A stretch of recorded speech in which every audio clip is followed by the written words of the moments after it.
I'm back with yet another tutorial video, and in today's video I'll be showing you how to sign up on Khan Academy. For that, first of all, open up your Khan Academy app on your phone. After you open up your app, tap on sign in option.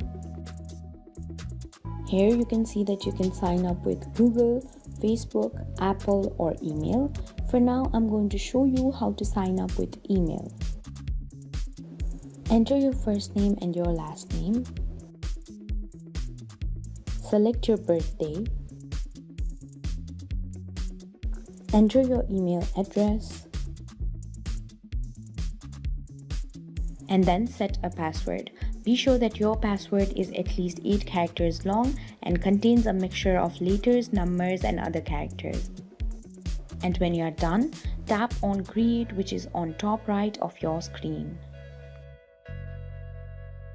A pop-up message will appear on your screen. Tap on save if you want to save password to Google. If not, tap on never. This way you can sign up on Khan Academy. Now you can practice exercises, watch instructional videos, and create a personalized learning dashboard. Thank you for watching. If you like the video, please hit the like button.